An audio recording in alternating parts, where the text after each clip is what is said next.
3번 도덕적 해이에 관한 예시로 옳지 않은 것은 정보경제학 문제인데, 여기서는 크게 역선택과 도덕적 해이를 잘 구분할 수 있느냐, 이것을 제일 많이 물어보고 있습니다. 둘 다 정보가 비대칭적으로 분포된 상황에서 발생하는 문제로, 정보를 갖고 있는 측과 갖고 있지 못하는 측 간의 그 사이에서 발생하는 문제입니다. 미시경제학 책에서 정의를 가져와 봤는데요. 역선택을 한번 보면, 정보가 비대칭적으로 분포된 상황에서 정보를 갖지 못한 측의 입장에서 볼 때 바람직하지 못한 상대방과 거래를 할 가능성이 높아지는 현상이 나타났을 때 역선택이 일어났다고 말한다. 역선택은 감추어진 특성 때문에 생기는 것이고, 정보를 갖고 있는 측의 자기선택 과정에서 생기는 현상이다. 그래서 핵심 키워드는, 일단 정보가 비대칭적으로 분포된 상황에서 정보를 가진 측이 갖고 있는 특성이 감추어져 있기 때문에 정보를 갖지 못한 측이 바람직하지 못한 상대방과 거래를 할 가능성이 높아지는 현상을 의미합니다. 그 다음에 도덕적 해이는 역시 얘도 정보가 비대칭적으로 분포된 상황에서 감추어진 행동이 문제가 됩니다. 앞에서 역선택은 어떤 특성이 문제가 되는데, 이것은 행동이 문제가 됩니다. 정보를 가진 측은 정보를 갖지 못한 측에서 보면은 바람직하지 않은 행동을 취하는 경향이 있는데, 이와 같은 행동이 나타났을 때 도덕적 해이가 일어났다고 말한다. 그래서 이 특성과 행동이라는 키워드를 잘 기억하셔야 되고, 사건을 보면은 이 역선택은 계약을 체결할 때 그때고, 그 다음에 도덕적 해이는 계약을 체결한 이후에 일어나는 것입니다. 즉, 역선택은 계약을 체결할 때 바람직하지 못한 측과 이제 계약을 체결하게 되는 상황을 의미하고요. 도덕적 해이는 계약을 체결한 후에 그 정보를 가진 측이 바람직하지 못한 그 행동을 하는 것이 문제가 되는 것입니다. 이런 배경 지식을 가지고 보기를 한번 보겠습니다. 1번, 정부의 은행 예금보험으로 인해 은행들이 위험한 대출을 더 많이 한다. 은행 예금보험은 은행이 파산했을 때 정부가 5천만 원까지 보장을 해주는 제도를 의미하는데, 은행들은 일정한 보험료를 예금보험공사에 납부를 하고, 만약에 파산을 했을 경우에 그 보험공사가 예금주들에게 예금을 5천만 원까지 보험금을 지급하는 건데, 이러한 이 예금보험 제도에 이미 가입을 했고, 그 이후에 은행들이 위험한 대출을 더 많이 해서 예금보험공사, 소유주는 정부가 되겠죠.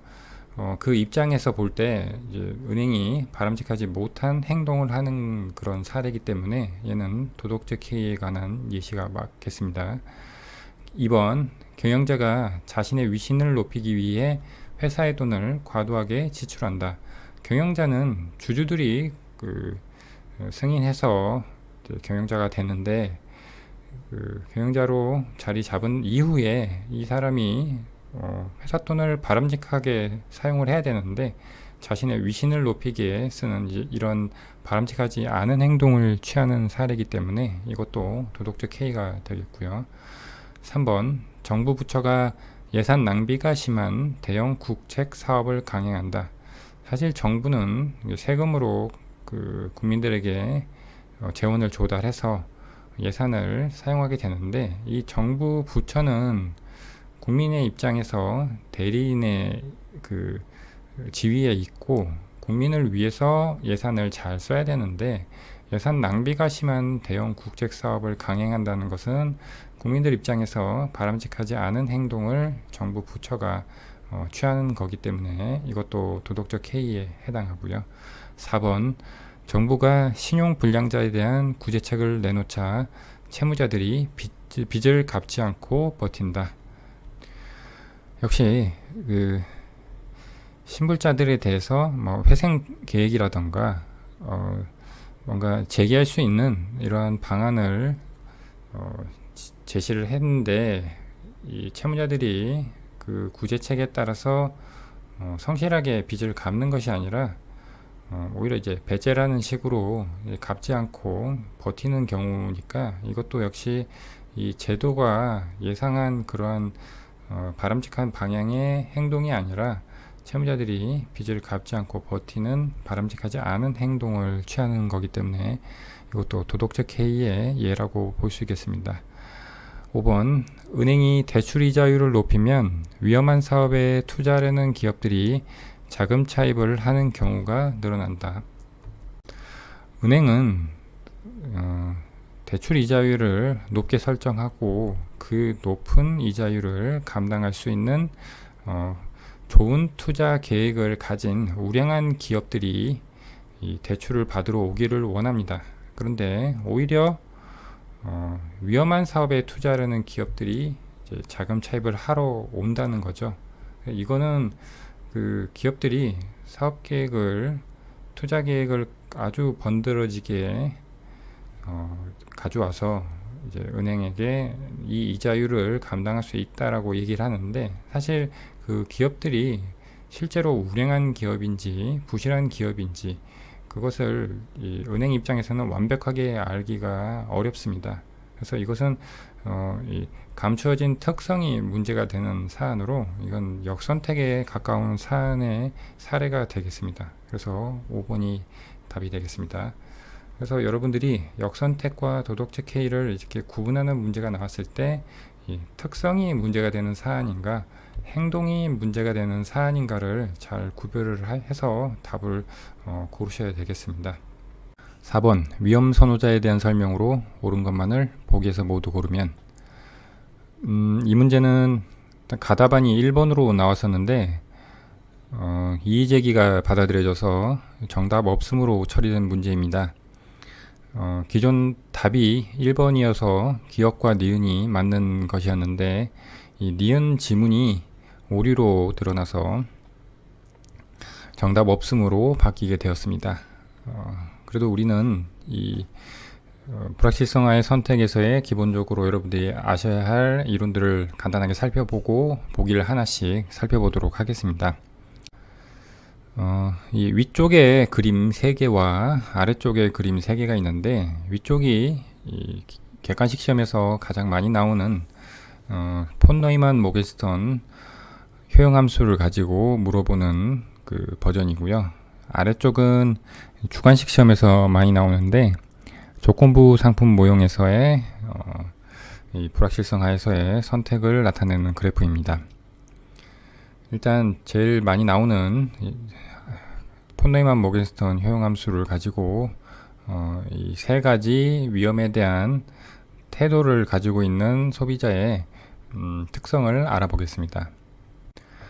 먼저 결론적으로 이 폰 너이만 모겐스턴 효용함수의 내용은, 합리적인 의사결정자는 불확실한 상황에서 기대 효용을 극대화하려는 태도를 보인다입니다. 일단 하나씩 살펴보면, 지금 가로축은 X로 되어 있는데, 이 X는 어떤 뭐 소득이나 이득의 그 수준을 의미하고요. 이 세로축은 그 이득 수준과 관련된 효용을 의미합니다. 그리고 여러 가지 이득이 이게 실현될 수 있는데, 그 중에 대표적으로 X-와 X2-를 가지고 설명을 해보겠습니다. 이 사람은 X-와 X2-의 결과를 맞이할 수 있는데, 이 각각의 확률이 X-는 P이고 X2-는 1-P를 가정합니다. 그래서 X-와 X2-가 발생할 수 있는 그 2가지 경우고, 각각의 확률을 곱해서 지금 기대치를 이렇게 표시했습니다. 그리고 기대치를 X바라고 해서 이 그래프상의 가로축에 이렇게 중간에 표시를 했죠. 그리고 이 각각의 상황에 대한 효용이 이 높이로 나타나 있습니다. x-의 높이가 ux-해서 x-의 기대 효용이고, x2-도 마찬가지로 이 높이에서 효용이 결정되어 있고, 그리고 x-와 x2-의 기대치인 x바의 효용도 여기서 형성되어 있습니다. 기대 효용을 극대화한다는 게 이 폰네이만 모기슨 효용함수를 가지고 분석하는 결론이라고 그랬는데, 여기 기대 효용에 대한 설명이 나와 있습니다. 즉 x-의 효용값과 x2-의 효용값을 각각의 확률을 곱해서 합한 것이 말 그대로 이 x의 기대 효용이 됩니다. 그것은 이 세로축에서 x-의 효용과 x2-의 효용을 각각의 확률로 해서 가중치로 해서 구한 기대값이 여기 EUX가 되겠습니다. 그래서 그 높이가 지금 이렇게 형성되어 있습니다. 지금 이 첫 번째 보는 그림은 위험을 기피하는 소비자의 효용함수의 모습이고요. 가운데는 위험 중립적인 소비자의 효용함수고요. 세 번째가 위험 선호자 혹은 위험 애호자의 효용함수의 그래프입니다. 먼저 위험 기피자의 효용함수의 특징을 한번 살펴보겠습니다.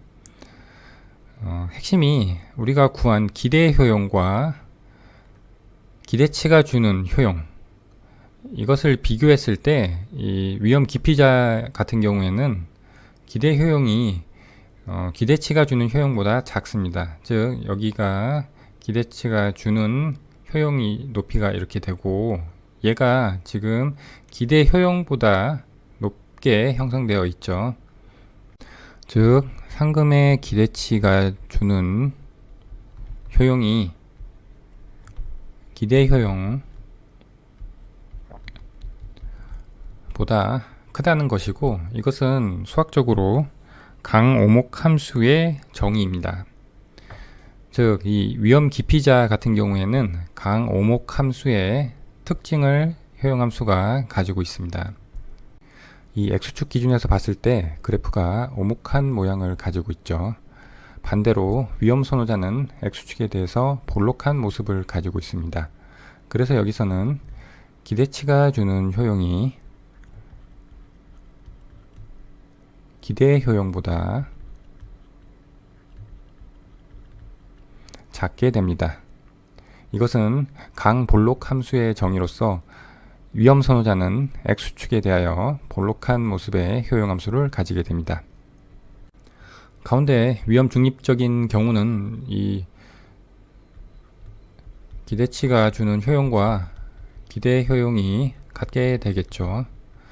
그럼 다시 1번으로 와서, 그러면 이렇게 x축에 대해서 오목한 이 모습이 왜 위험 기피적이냐? 그것은 이 확실성 등가라고 하는 이 C2의 개념을 가지고 설명할 수 있습니다. 확실성 등가는 위험한 기회로부터 예상되는 기대 효용과 동일한 효용을 가져다주는 확실한 소득을 의미합니다. 여기서는 이 높이가 기대 효용이고, 이 기대 효용과 동일한 효용을 가져다주는 확실한 소득이 이 위치에 있죠. 그런데 이 확실성 등가액이 x-와 x2-라는 불확실한 소득이 가져다주는 기대 소득보다 작고요. 그래서 그 불확실한 경우에 기대 효용과 동일한 효용을 더 작은 소득으로 얻을 수 있다는 것이므로 이 소비자는 확실한 것을 더 선호한다는 것입니다. 그래서 효용함수가 x축에 대해서 이렇게 오목한 이 모양을 가질 때 이것은 위험 기피자의 효용함수라고 우리가 알 수 있습니다. 그리고 이 불확실한 소득을 이렇게 확실한 소득으로 바꾸기 위해서 지불할 용의가 있는 금액이 바로 이 길이가 되는데, 이것을 위험 프리미엄, 리스크 프리미엄이라고 합니다. 식으로 나타내면 리스크 프리미엄은 기대치에서 확실성 등가를 뺀 것으로 계산이 됩니다. 그러면 위험 기피자는 이것이 양수가 되고 위험 중립자는 차이가 없으니까 0이겠죠. 그리고 위험 선호자는 마이너스가 됩니다. 위험 선호자를 위험 기피자와 한번 비교를 해보면 위험 기피자는 이 불확실한 경우를 확실한 것으로 만들기 위해서 오히려 더 적은 소득을 가지고도 같은 효용을 얻을 수 있는데, 이 위험 선호자는 더 많은 확실한 소득을 얻어야 불확실한 경우의 효용과 같은 효용을 얻는다는 것을 알 수 있고, 이야기는 이 사람은 불확실한 경우를 없애기 위해서 오히려 더 많은 소득을 얻어야만 불확실한 것을 포기한다는 것이니까 이 사람은 위험을 선호한다는 것을 알 수가 있습니다. 여기까지가 이 폰너이만 모겐스턴 효용함수 알아본 위험에 대한 태도 3가지였고요. 그 다음 조건부 상품 모형에서 위험에 대한 태도 3가지를 알아보겠습니다. 지금 이 아래의 경우와 위에 폰너이만 모겐스턴 효용함수의 경우가 다른 건 뭐냐면은, 위 폰너이만 모겐스턴 효용함수는 지금 우리는 x-와 x2- 두 가지 경우를 가지고 봤는데, 사실 이 선상에 무수히 많은 일어날 수 있는 경우를 가지고 이 효용의 크기를 측정할 수 있고 그 관계를 측정할 수 있습니다. 그런데 이 조건부 상품 모형에서는 딱 2가지 경우, 이 x축의 x-와 y축의 x2-를 가지고 이 위험에 대한 태도를 알아볼 수 있다는 점의 차이점입니다. 조건부 상품 평면에서 이 x-와 x2- 이 2가지 경우가 일어났을 때 주는 소득이 동일한 경우인 이 45도선, 이것을 우리는 무위험선이라고 하고요. 확실한 경우를 나타낸다고 해서 확실성선이라고 합니다. 왜 확실하냐 하면은 어떤 경우가 발생해도 동일한 소득을 주는 선이기 때문입니다. 그래서 이 선에서 멀어질수록 불확실성이 커진다고 여러분들이 생각하면 되겠습니다.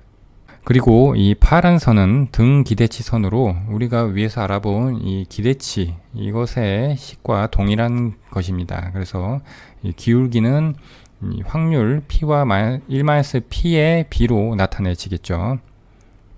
그래서 이 등 기대치선은 예산선의 역할을 합니다. 그렇다면 이 소비자의 무차별 곡선을 알아봐야겠죠. 무차별 곡선은 지금 이 위험 기피자의 무차별 곡선이 원점에 대해서 볼록한 모양인데, 이렇게 볼록한 모양일 때 이 무차별 곡선이 위험 기피자의 것인 것을 어떻게 알 수 있냐면, 이 등 기대치 선을 봤을 때 확실한 쪽에서 이 소비자가 만나는 A점의 무차별 곡선이 좀 불확실한 이 B점에서 만나는 그 무차별 곡선보다 더 큰 효용을 주고 있다는 것을 알 수 있습니다. 물론 효용은 이쪽 방향으로 커지죠. 그 얘기는 확실한 것을 불확실한 것보다 더 선호한다는 것이니까 위험을 기피하고 확실한 것을 선호하는 위험 기피자의 무차별 곡선이라는 것입니다. 그리고 가운데 위험 중립적인 소비자의 무차별 곡선은 등 기대치선과 똑같은 직선의 모습을 가지고 있습니다. 그래서 확실하나 불확실하나 똑같은 기대와 똑같은 효용을 얻는 그런 모습이 되겠습니다. 세 번째, 위험 선호적인 소비자의 무차별 곡선은 같은 그 등 기대치 선에서 확실한 A점보다 불확실한 B점을 지나는 무차별 곡선이 더 큰 효용을 주고 있죠. 그래서 이 사람은 확실한 것보다 불확실한 것을 더 선호하는 사람으로 이렇게 원점에 대해서 오목한 모양을 가져야 되고, 이것이 바로 위험 선호적인 소비자의 무차별 곡선이 되겠습니다. 자, 여기까지 기본적으로 알아셔야 되는 이론적인 부분을 살펴봤고요. 이제 보기를 하나씩 보도록 하겠습니다. 문제에서는 위험 선호자에 대한 설명으로 옳은 것만을 고르라고 했으니 세 번째의 그래프를 가지고 판단하면 되겠습니다. 기억 보기 보면 확실성 등가가 복권의 기대수익 이상이다. 확실성 등가는 C2였고 기대수익은 X바였는데 위험 선호자의 그래프를 보면 X바와 C를 비교하면 C가 더 컸죠. 즉 기억은 맞는 보기가 되고요. 니은 효용함수가 원점에 대해 볼록하다. 이게 원래는 답이었다가 이의제기를 통해서 그 답이 아닌 것으로 이제 판정된 보기인데 효용함수라고 했으니까 지금 우리는 위아래 중에 위의 것을 봐야 되고 이 효용함수는 원점에 대해 볼록한 것이 아니라 이 X축 이득의 수준에 대해서 볼록하게 되어 있죠. 그래서 이 표현이 틀려서 이것은 이제 그 틀린 보기로 판정이 난 거고요. 만약에 원점에 대해 볼록하다라고 하려면 이 아래에 있는 이 무차별 곡선 조건부 상품 평면에서의 무차별 곡선을 가지고 표현을 했어야 되는데 그리고 무차별 곡선이 원점에 대해 이제 오목하다 이렇게 해서 맞는 보기로 만들었어야 됐습니다. 그 다음 디귿 소득에 대한 한계 효용이 체감한다. 한계 효용은 효용을 소득에 대해서 미분한 값이고 이 효용함수에서 접선의 기울기가 되죠.